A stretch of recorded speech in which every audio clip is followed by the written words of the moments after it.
We are really getting towards the end of this semester's work, and we really close it off with a cherry on top of the cake.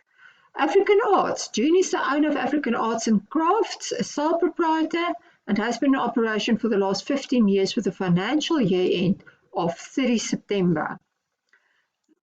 That's always an important date.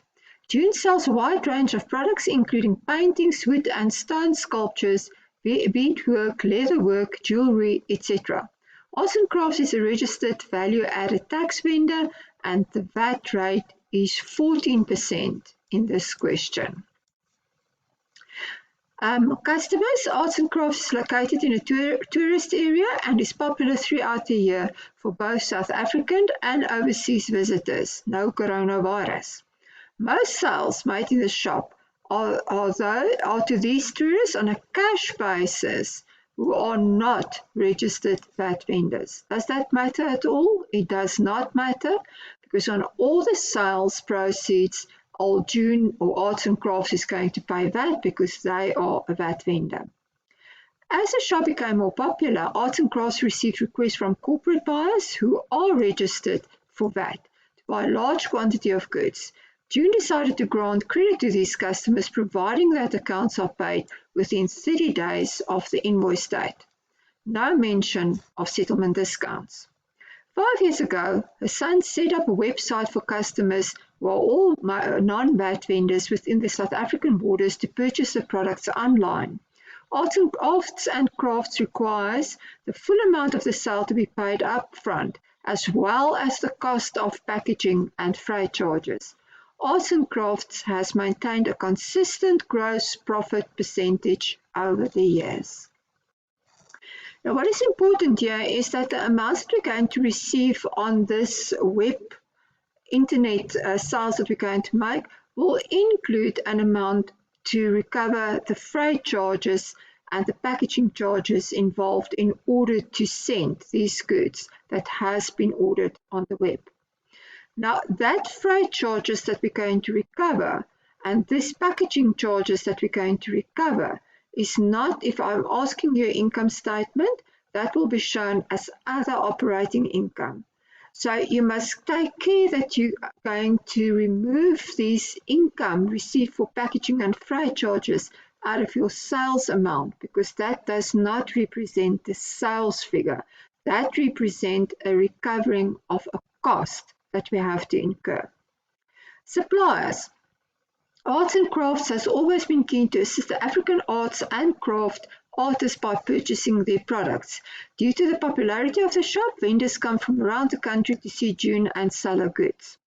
Many of these vendors do not have bank accounts, and for this reason, she maintains a constant cash float of 10,000 Rand, opening balance of cash as well as closing balance of cash, which she keeps in a safe in her office. These suppliers are not, well, they are registered for VAT. Purchases are also made from other businesses within the arts and crafts market. All these businesses are registered VAT vendors. So it seems to me that all her purchases is done from registered VAT vendors, whether it's being a cash purchase, whether it's from a corporate client, whatever, or customer or supplier.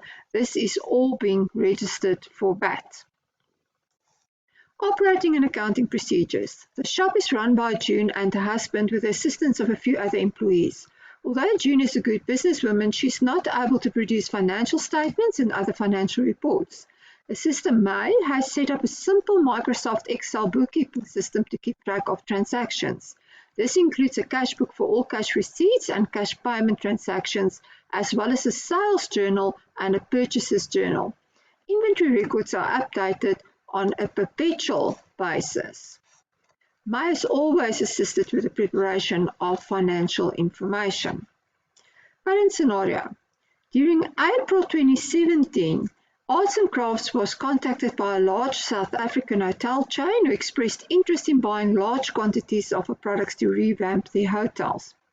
The senior management has set up a meeting with June and requested her to bring financial statements for the past 3 years and for the 6 months ended 31 March 2017. May is on vacation in South America and will only be back 2 days before the scheduled meeting. She has emailed June with information that she wants the staff to complete and requested you to assist in calculating various figures so that she can prepare the financial statement when she arrives back into the country. You were presented with the following. The first thing was an extract of the profit and loss for the year ended 30 September 2016. Last year, they want 6 months to 31 March 2017. So last year our figures looked like that. We had sales, we had cost of goods sold, and we had gross profit. Now, before you do something hastily, what I've done, and work out the gross profit percentage, read through the question first before getting overexcited and do calculations that you have to change at a later stage. Right, then extract from the statement of financial position as at 30 September 2016, i.e. the end of the last financial year, and this then will represent all our opening balances that we have to do. And then we give our summary of our financial information for the 6 months ended 31 March 2017. Firstly, we have cash transactions with receipts, and we have proceeds from January special sale, other cash sales, and we have payments, purchases of trading stock and staff refreshments. And then we're going to have, just put that in brackets, and then we're going to have payments. So cash transactions, receipts, and payments. So both of them cash. Let's do this in a different color. Good. And then we get bank statement information. So that will be in a cash account. This will be in the bank account because there are clearly two different accounts. Deposits, electronic transfers received and paid. And then we get the sales column of the sales journal and the purchases column of the purchases journal. Now, I've asked this numerous times before, so if you still don't know that these two amounts will be VAT exclusive amounts, I really don't have any hope for you. Additional information. At the end of January of each year, Arts and Crafts has a special clearance sale only on a cash basis, so it will only be cash sales. In January 2016, June sold the goods at cost plus 25%. Now, very important the date. January 2016 was last year. And the proceeds from this sale, very important the proceeds. Why? Because that will include VAT. That's the amount that you received was 199,500. So going back to this information that they gave us here of last year's income statement, I cannot merely say 902,000 divided by 1620 as my gross profit percentage, because included in the 1620 is an amount of 199,500, which represents special sales. And then in January 2017, so this is in the current financial year, Arts and Crafts sold the products at the normal selling price less 30%. Now, what about those proceeds? And that we see here in our cash receipts. Proceeds from the January special sale, 239,400. Again, that amount will include that.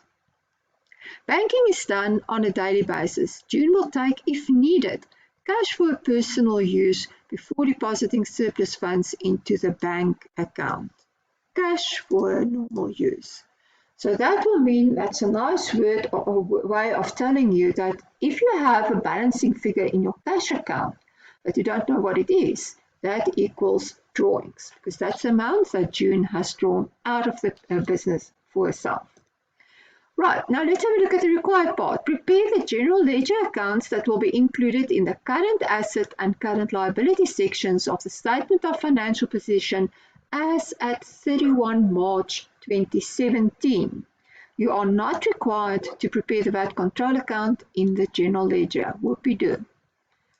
Guys, I don't tell you part of current assets is inventory and debtors and bank and cash balances. I don't tell you that part of current liabilities is creditors and whatever. So you should know what kind of accounts to draw up by yourself in order to do all the current asset and current liability sections of the statement of financial position. Good. I've told you before, I don't like to spoon feed people because people need to think a little bit. So therefore, I will not give you a list of accounts that I want. I will most probably ask you either in this fashion, or I will ask you maybe what will be included in the non-current assets or non-current liability section of the statement of financial position. I can ask you to prepare the statement of profit or loss, maybe the whole statement of profit or loss, or only a certain part of the statement of profit or loss. And by doing so, you will have to apply the principles of incomplete records. Good. So let's start then with our general ledger entries that we need. And basically, I have last year's statement of financial position, current assets and current liabilities. So I think it's quite safe to assume they don't want us to do the VAT control account, but to open up T accounts for all of these accounts. Inventories, trade debtors, cash, bank, and trade creditors. So should we do that? And we go to our answer, bank is opening up with an overdraw balance of 6930. So there, 6930. My cash account, we have already established that she said that she always has 10,000 Rand cash and that she maintains a float of 10,000 Rand. So therefore, our cash account will have an opening balance of 10,000 and our closing balance would also be 10,000 Rand. Then our other balances that they gave us trade debt, let's start their inventories, opening balance 215,000. And guys, it's a good idea to put the inventories named trade creditors very close to inventories because you know that these two go hand in hand. So you will open up your inventory account with the opening balance of 215,000 and your trade creditors account with an opening balance of 45,030. Creditors 45,030, inventory 215,000. And then it's also a good idea what goes hand in hand with debtors, trade debtors, opening balance 51,300, and do the sales account fairly close to your debtors account because you know that there's a link between those accounts. So my debtors account, that will be opened up with a balance of 51,300. Right. Now, in all these questions, it is so nice because 90% of the answers of the question is actually in the question itself. All you have to do is to populate the right thing in the right place. Now, let's start with the financial information then for the 6 months ended 31 March 2017. Cash transactions. Now, the fact that it's cash transactions, we know that the receipts will be on the debit side of the cash account and the payments will be on the credit side of the cash account. So let's do receipts. Proceeds from the January special sale, 239,400. So in our cash account, we would have had 239,400. In our sales account, which I haven't actually done yet in total, maybe we should do that. So let's record the special sales in the sales account. The 239,400, if you go to a sales account, which we're going to open up, the 239,400 was the proceeds of the sales, so therefore the sales amount would have been 210,000. Other cash sales, 467,400. So in our cash account, basically on the debit side, there's our 239,400, and here's our other cash sales, 467,400. And the VAT exclusive part will come to the sales account divided by 1.14, 410,000. I say again that they don't want us to do the VAT control account. So for that reason, I don't show the VAT control account. But if they required you to do the VAT control account, obviously you would have recorded the correct entries in the VAT control account as you go along. Now, Why would they distinguish between the January special cash sale and other cash sales? Because for the January special sale, we have a different markup percentage than for our other sales that took place. Therefore, they had to give us the distinction so that we can work out at a later stage cost of sales. With payments, purchases of trading stock, 148,200. So in our cash account on the credit side, 148,200. Now, that in our inventory account obviously will be recorded at the VAT exclusive amount. Here it is, 148,200 divided by 1.14. On the debit side there, only 130,000. Then staff refreshments, 2052. Now that 2052 will only be in our cash account because we are not required to do the staff refreshment account. So the total amount of 2052. If I did ask you the VAT control account, what would have been posted to the VAT control account if there was staff refreshments? Nothing, because it was an expense made for our staff members and you're not allowed to claim VAT on that expense. Right, now bank statement deposits, 356,548.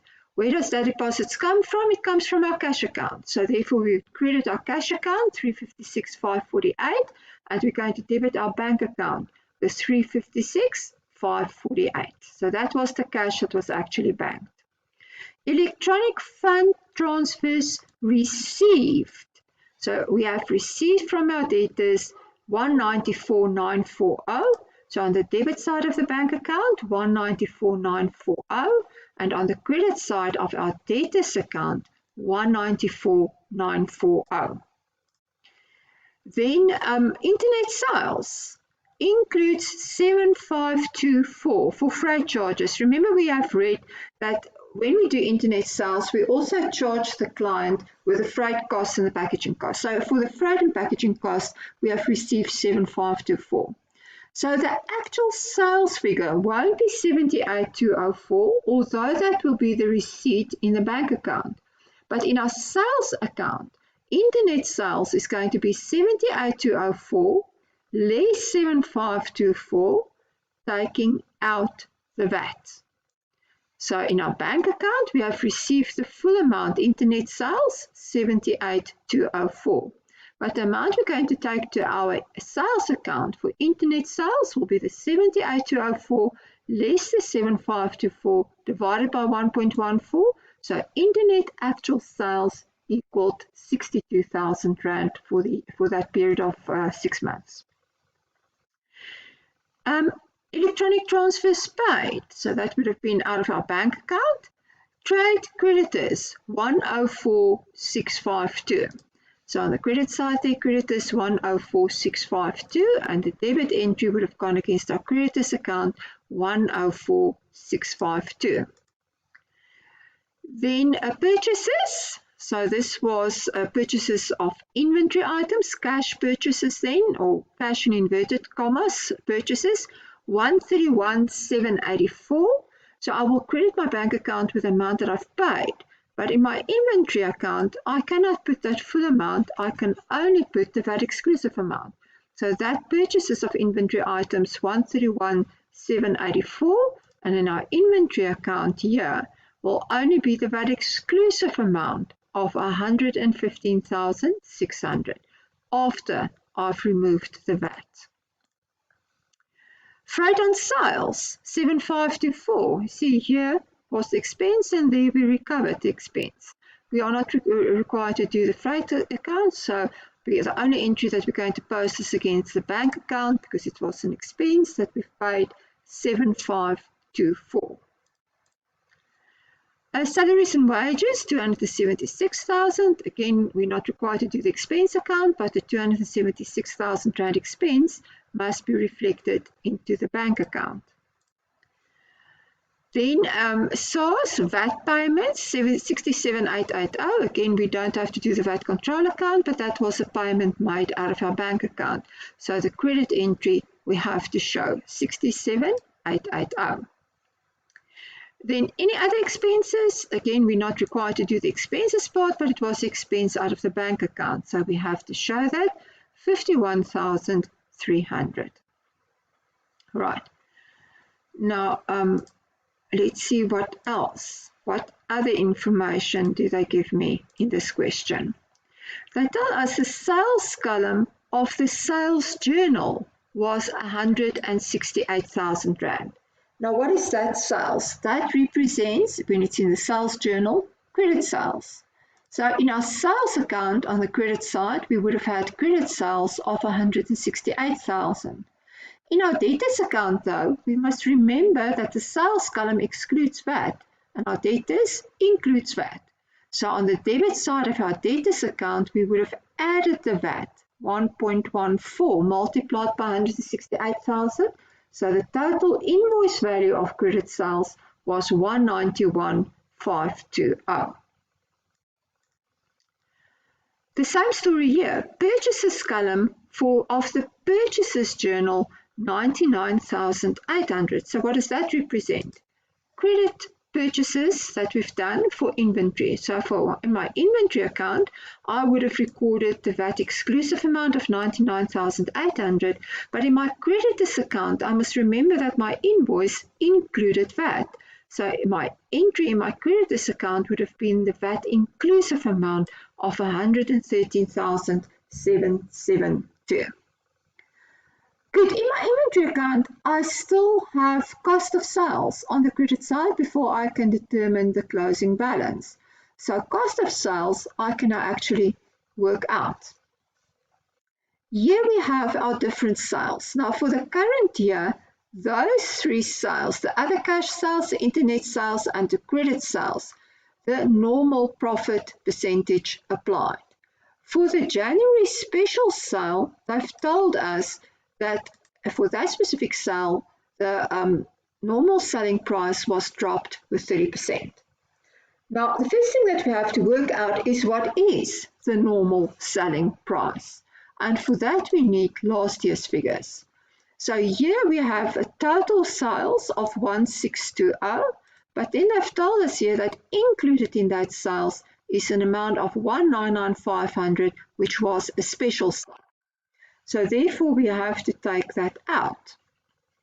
If we go to our calculations here, we said, well, 1,620, included there was the proceeds of the special sale of 199,500. So therefore, if I want to work with sales, the income account in the income statement, I have to take out the VAT.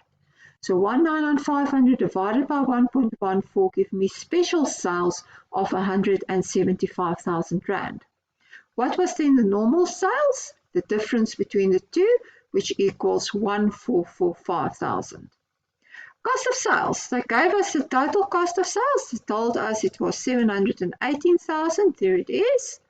And they've told us that on the special sale, those goods were sold at cost plus 25%. So our little formula would have been 100 plus 25 equals 125. So therefore, if you want to work out our cost of sales on our special sales, it's 175,000 multiplied by 100 divided by 125.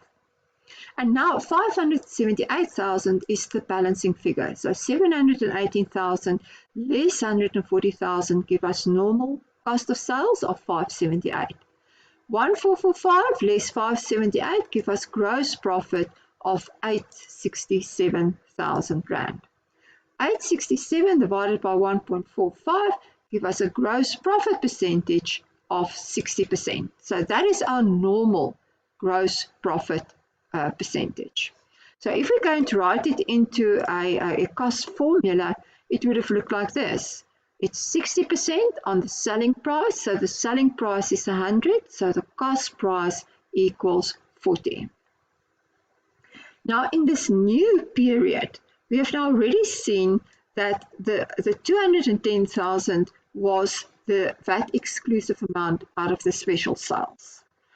And they've told us that the special sales were done at an amount of 30% of the normal selling price. So the normal selling price less 30%.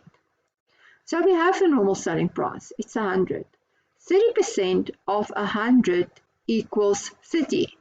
So the new selling price is 100 less 30% equals 70. Guys, that 30 is not a constant figure. If I tell you it's so much less that, it's 30% of what? Of the normal selling price. And in this case, the normal selling price is 100, therefore it's an easy calculation. The 30% and the 30 is also equal to each other. So therefore 100 less 30 equals 70.